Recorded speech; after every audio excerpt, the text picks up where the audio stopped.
Buongiorno cari amici, benvenuti anche oggi nel canale vostro Marietto Veneziano.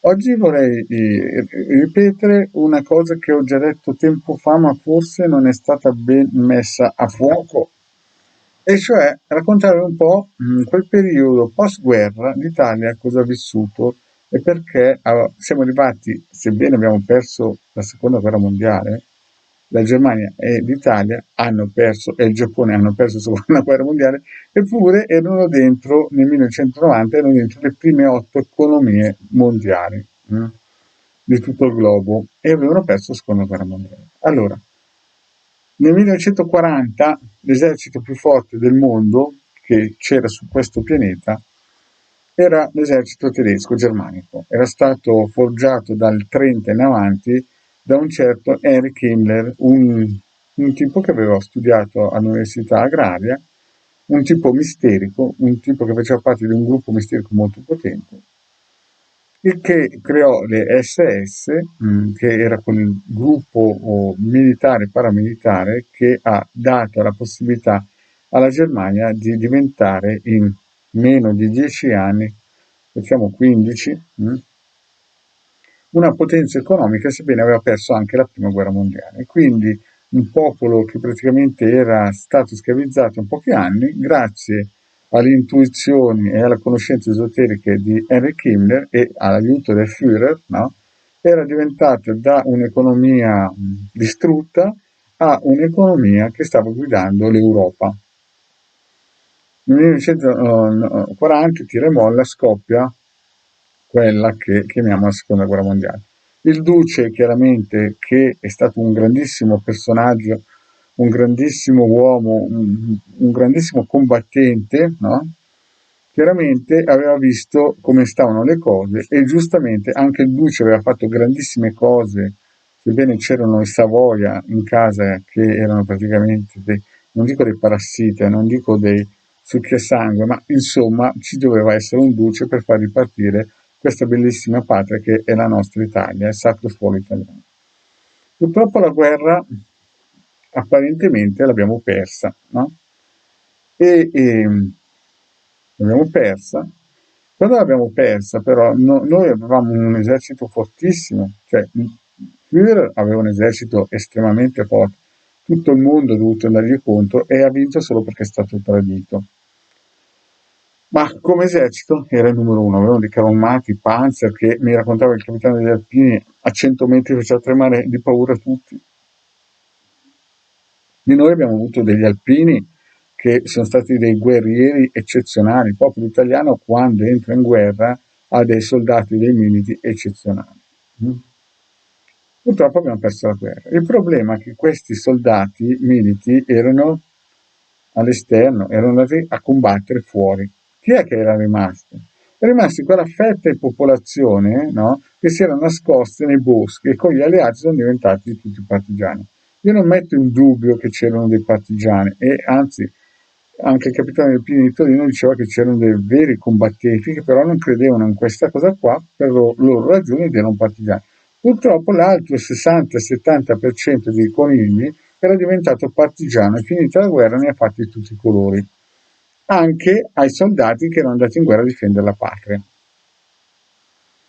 Quindi in quel momento lì, quando sono tornati indietro i militari, non è che erano tutti ignoranti, c'erano degli ufficiali che avevano delle qualità immense. E nell'Italia si sono creati dei movimenti, no, di paramilitari che dicevano ma chi è che ci ha tradito, che noi eravamo al fronte, questi qui scendono dalle montagne come conigli e combinano tutti i colori. Per morale della favola sono nati dei gruppi misterici di questi militari italiani che erano valorosi guerrieri, era gente estremamente forte, no? Era intelligente, aveva studiato, aveva delle capacità militari importanti. E questi hanno fatto fare in modo che l'Italia, sebbene avesse perso, e questo vale anche per la Germania, ritornasse a essere ancora una potenza a livello mondiale, con questi gruppi misterici. E il capitano degli Alpini, il gruppo Bertoldo, faceva parte di questi.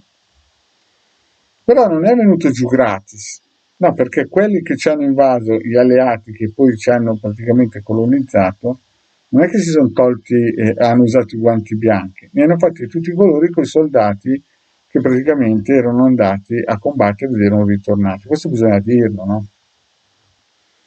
Quindi dovete capire che in quel periodo si era formata praticamente una nazione che chiamiamo Europa, che era da questa parte del muro, e una nazione che era l'Unione Sovietica, che era dall'altra parte del muro. Allora, c'era gente che aveva capito che noi eravamo da quest'altra parte del muro, aveva capito perché il Führer e Napoleone erano andati anche in Russia a cercare di fare qualcosa. Ma c'erano altri che volevano trasportare l'Unione Sovietica in Italia. Avete capito bene? Volevano far portare la mentalità sovietica in Italia. Capite? Lo ripeto bene perché forse molti che mi ascoltano non hanno capito. C'è stato un periodo storico in Italia che alcuni partigiani volevano portare la mentalità dell'Unione Sovietica in Italia, quindi tornare indietro di 50 anni. E questi erano alcuni partigiani, perché chiaramente i fascisti erano andati là a morire proprio per fermare questi russi. E questo non viene raccontato nei libri di storia o in certi youtuber, no? È chiaro che, questi sono racconti fantasie, né? Sapete che Marietto le racconta.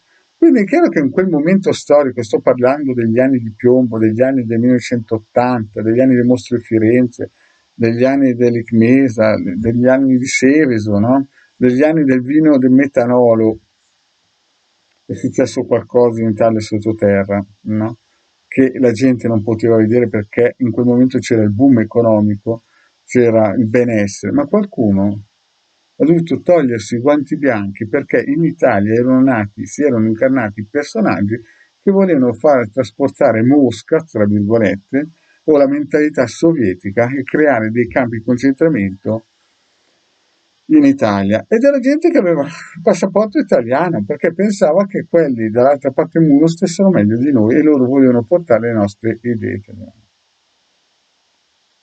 Allora a questo punto qualcuno doveva fermarli. E visto che avevamo perso la seconda guerra mondiale e visto che i cabalisti nel 95 volevano che la Cabala fosse fatta conoscere ai cabalisti e qualcuno qualcosa doveva alzarsi la mattina e cominciare a pensare di fermare queste persone qua e si sono dovuti togliere i guanti bianchi. Se no tu che mi stai ascoltando in questo momento, magari adesso se queste persone non si sarebbero alzate e tolti i guanti bianchi, saresti dall'altra parte del muro e il muro sarebbe ancora lì. Questo è un racconto di fantasia. Quindi è chiaro che quando io spiego alcune pillole, no? E non posso raccontare proprio tutto come è andato, perché già è difficile capirla così la storia. Quindi è chiaro che, come ho spiegato in altre pillole, noi dobbiamo ringraziare i maghi che sono giù in Egitto a fermare certe cose, perché sennò il canale Suez se lo prendono certe entità o certi gruppi e ci fanno pagare il 50% più dei prodotti e torneremo all'età del Medioevo in un giro di 6 mesi, un anno, massimo 2. È chiaro che qui in Italia si è fatto un grande lavorio sottofondo che nessuno ha visto, però c'erano alcuni che erano venduti all'Unione Sovietica, quella che una volta era l'Unione Sovietica, capite? E quindi alcune vecchiette montagne si dovevano togliere i guanti bianchi per fermare queste persone che si erano incarnate. E se non li si fermano, infatti una volta il capitano degli Alpini mi ha detto: tu preferisci che si fermano 300 persone o vadino nei campi di concentramento 50 milioni di persone? Lo ripeto, mi ha chiesto, tu pensi che sia meglio fermare 300 persone marce, chiaramente, o che vadano nei campi con 150 milioni di italiani? Capite? Fate voi e rispondete voi. Grazie cari amici e alla prossima, ciao.